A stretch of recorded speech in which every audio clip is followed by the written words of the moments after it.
All right, everybody. So, I wanted to do this again. Not necessarily as a live lecture, but as a video showing how to do AI. Because the live stream I did yesterday, um, failed on me. So we're gonna do some basic AI here. Okay. So let's pop into here. I'm gonna delete this guy out of the level so I don't get confused. Blueprint class, and we're gonna create a character. Now, character. For those of you unfamiliar or maybe more familiar with like Unity, a character is just a pawn, right? It's a pawn, but it comes with pre-programmed character movement component, which is the differentiation between a character and a pawn, right? But it's still an object that you can possess and move around the world. Okay. So I'm going to make an AI character, and then we need to make an AI controller. So I want to go to all classes here and type in AI controller and select that. And we're going to do an AI controller. So let's open those up. I'm going to open up AI character and controller. Inside my character, I want to grab my mesh. I'm going to put it to a female mannequin 9090 and then set the animation blueprint to third person. And then class defaults, I want to choose my new controller. So now in here, I'm going to create some basic wander functionality. So we're going to do here, custom event, call it wander. And I want to do AI move to. Okay. This is a built-in function in Unreal Engine. And basically it takes a pawn and it takes in a destination or a target actor. So if we wanted this to be like this move to the player character, we could do get player character, and that was what it would move to. However, I want a random point each time it moves. So I want to get the controlled pawn. Now the controlled pawn is whatever this AI controller is controlling, right? So this is being a pawn character. An instance of this will also come with an instance of the controller. So that's going to be its control pawn. And then here, I want to get actor location because I want to do a random point in navigable radius. So if I do that, random point, navigable radius here. Basically what this is saying, let me set the radius to like 500. I'm getting the actor location of the AI character. Okay, so let's say the starting point is at this intersection right here. The origin is that center location and then 500 radius. So I can move 500 units in any direction from this point. So then let's say I move here. Now that is my new origin. So I can then move 500 units outside of that range. Move over here, that's my new origin, and so on. So if you want kind of a more distinct origin, kind of more similar to like an MMO when mob spawns, they're only typically spawning in a certain area. And if they move outside of the area too far, they'll go back to it. That's what you would want to do with the origin. So you would want to create like a blueprint class of a spawn area or something, however you want to word it. And you would get that location and that would be your origin. So that would be our destination. And then on success, I want to do kind of a random wait time. We're going to do random float in range. And basically this is just going to delay between 1 and 3 seconds. I'm going to call wander again. And then on event begin play, we want to do our initial wander call. And we're all set for now. So what's happening here? This won't be considered an infinite loop because there are escape points. So on fail, it'll escape, and on tick, it'll escape. So, and because we have the delay here, so it won't be seen as an infinite loop, and we can leave this loop anytime, right? Which I'll show in a little bit. But so we call wander initially. It calls this. It gets a random point within 500 units of the origin, which is the pawn. Delays for random float, and then calls wander again. Okay. So in our level, you want to make a nav mesh bounds volume. So over here in volumes, drag the nav mesh bounds out and scale it up so it's the size of the area that you want the AI to move around in. Okay. press P on the keyboard, and that'll show kind of this green area, and that shows the navigable area for the AI. So I drag and drop that guy in, press play, and now we have our AI character wandering and randomly delays between 1 and 3 seconds and moves again. Okay, pretty cool. So now if we want to implement something like a chase, we can do that. We do AI perception inside the controller. Dominant sense, sight. Let's add a sense config, sight. Drop these 2 arrows down. And this is the range. So this is the sight radius and this is the lose sight radius. I'm going to turn my peripheral vision all the way up so it can see all the way around itself.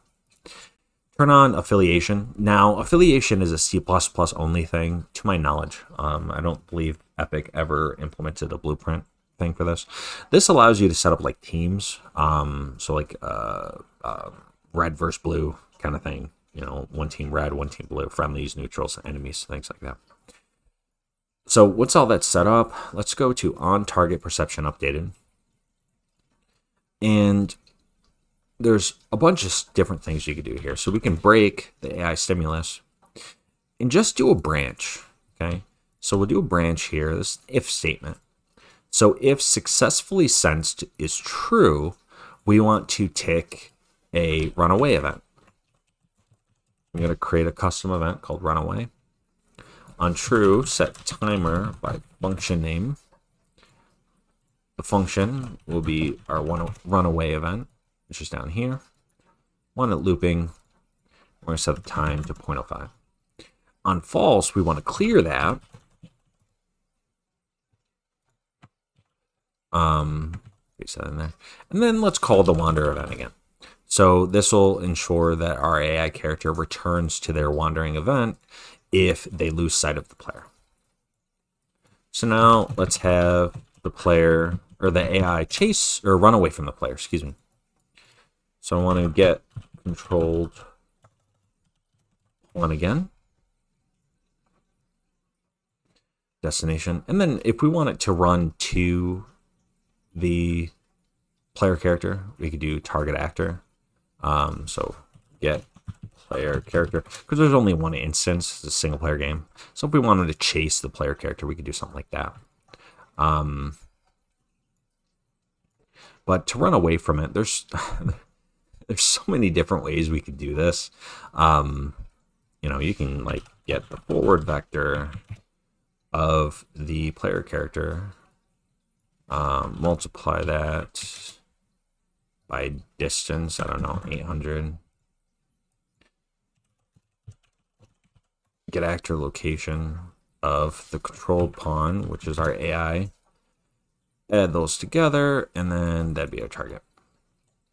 So now if we go in here,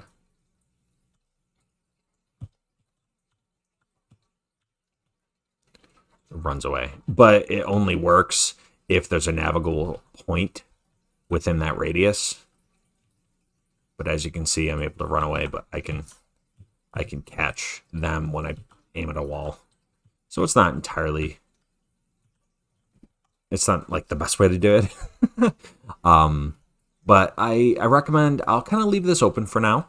I recommend experimenting with some math and stuff and figure out a really nice, clean way of handling that. You could also do like an acceptance radius, make the radius larger.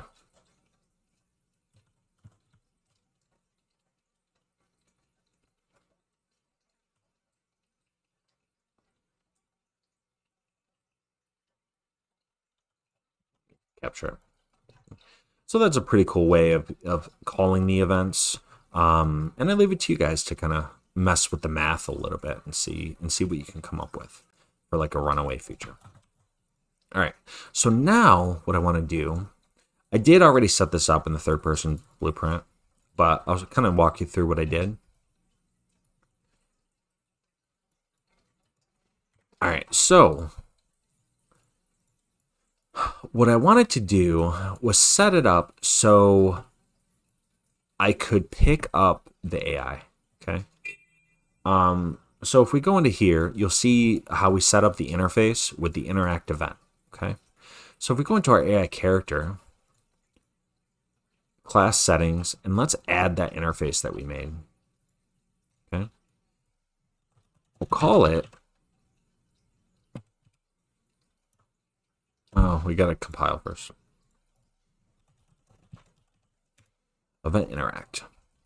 And right off the bat, let's just destroy actor, just so we can see it working. So we don't have to call a cast or anything.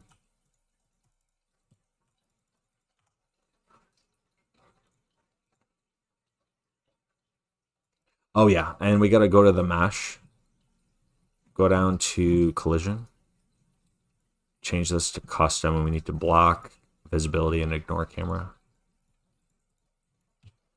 Go over here, and we destroy it.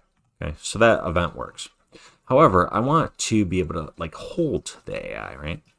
So what I did was I created a skeletal mesh. So I added a skeletal mesh component like that. Set it to the female, set the size to 0.5, 0.5, 0.5, and I attached it to the camera here, as you can see. And I adjusted it, and I turned visibility off. So if I toggle visibility, you can see it right there. I'll turn that off. And then what I did was I created a Boolean is holding fuzzy. So if you followed along with like the physics pickup, you'll have this set up. If you don't worry about it. Just do interact input to your branch is holding fuzzy, and then have that call line trace by channel. And then off true, create a new custom event called spawn fuzzy right here. Okay. Create it here and then call it off of your branch here. Okay. So now you want to grab the held fuzzy, set visibility and make sure it's false. Target pickup location, which is just an arrow component that's also attached to the camera. Okay, so you can add an arrow component like that, attach it to the camera, and now we have that point. Just kind of move it out forward. Get the world location of that, spawn actor, and then choose the AI character. So in my case, AI character 1. And then you want to spawn default controller. Okay. So once that's all set up, we want to go into the AI character, grab the player reference, go get held. Actually, let's do set visibility on held fuzzy. Set it to true. Set is holding fuzzy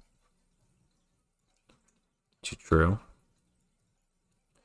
And then we want to destroy actor.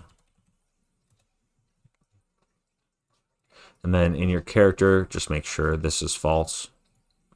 So now if we go into our world, run up to my fuzzy here, click them. I'm now carrying the fuzzy, which technically I'm not. It's a skeletal mesh that appears. But if I click again, you'll see the character runs away. Pretty cool, right? I could do this as much as I want to.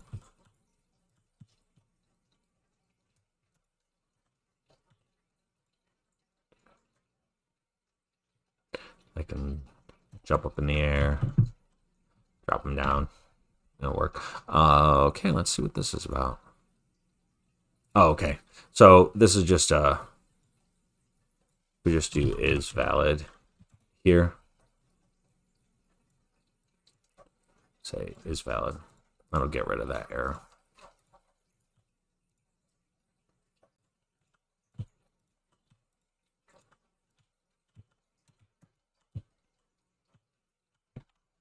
Yep. Okay.